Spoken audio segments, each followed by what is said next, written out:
Semana passada, nós começamos a estudar o capítulo 14 de Apocalipse. A gente viu até o versículo 13. Até o versículo 13 aqui. Hoje nós vamos dar continuidade. Então a gente viu ali o Cordeiro e os seus remidos no Monte Sião. A gente viu os anjos proclamando os juízos de Deus, que vai do versículo 6 até o final ali do versículo 13. E hoje então nós vamos dar prosseguimento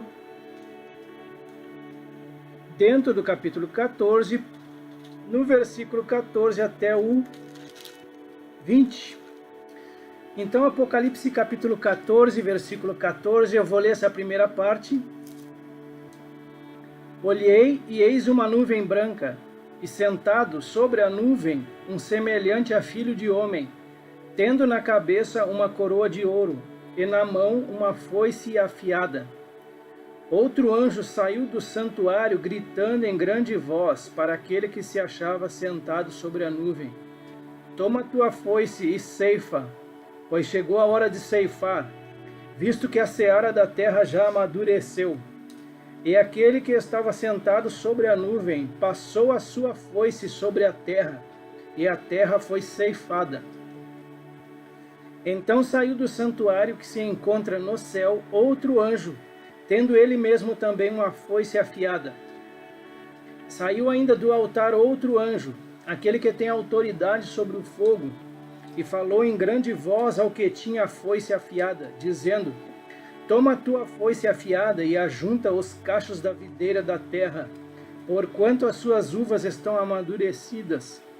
Então o anjo passou a sua foice na terra, e vindimou a videira da terra, e lançou-a no grande lagar da cólera de Deus.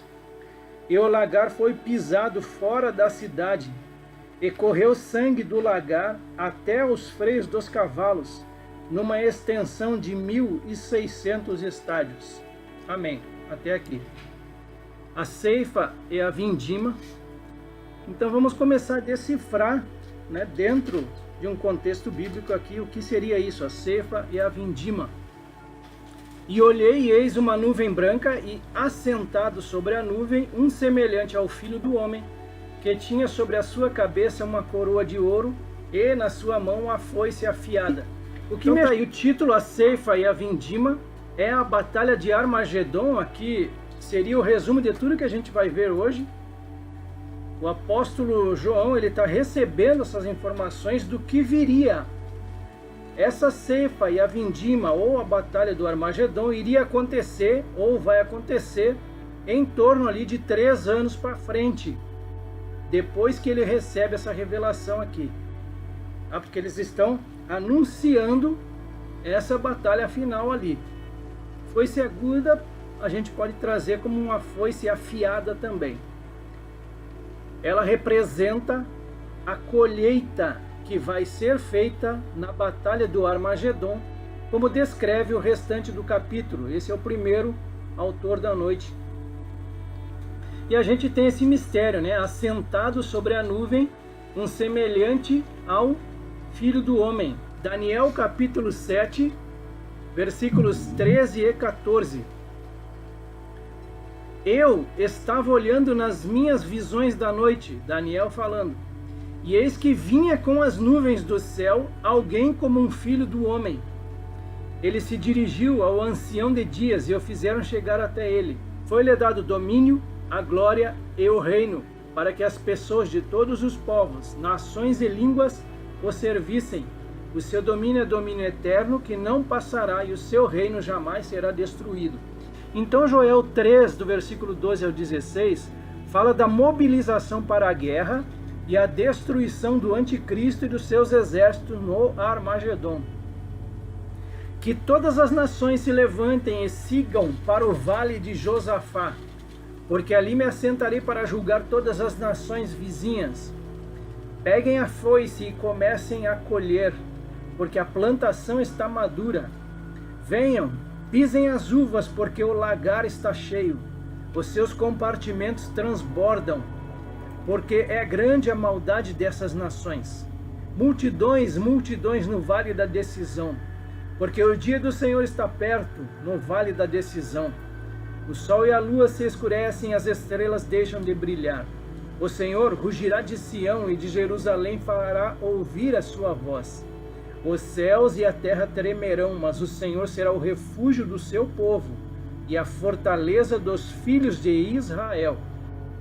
E Mateus 13:30, aqui falando da parábola do joio e do trigo: deixem que cresçam juntos até a colheita, e no tempo da colheita direi aos ceifeiros: ajuntem primeiro o joio e amarrem-no em feixes para ser queimado, mas recolham o trigo no meu celeiro. Assentado sobre a nuvem, semelhante ao Filho do Homem, continuamos dentro desse tema. Apocalipse capítulo 1, 12 e 13, aqui a visão de Jesus glorificado. Voltei-me para ver quem falava comigo. João está descrevendo aqui. E ao me voltar, vi 7 candeeiros ou candelabros de ouro, e no meio dos candelabros, um semelhante a um filho de homem, com vestes talares e cingido à altura do peito, com um cinto de ouro. E Apocalipse 10:1 fala de outro anjo forte. Eu até coloquei aqui uma pergunta, seria Cristo. Vi outro anjo forte descendo do céu, envolto em nuvem, com um arco-íris por cima de sua cabeça. O rosto dele era como o sol, e as pernas eram como colunas de fogo.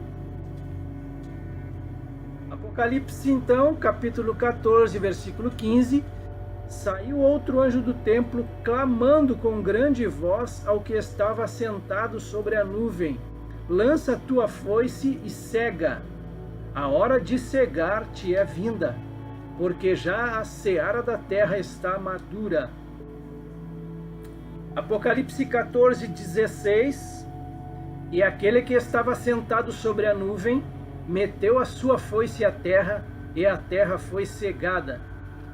Meteu a sua foice à terra. Esse comentarista aqui, bem no cantinho da tela, refere-se a Cristo, que organizará esse importante acontecimento. Esse quarto anjo, então, ele saiu do templo. A gente vai ver essa movimentação, então, dentro do templo. Aqui em Isaías 6:1, por exemplo, o templo do céu. No ano da morte do rei Uzias, eu vi o Senhor assentado sobre um alto e sublime trono, e as abas de suas vestes enchiam o templo.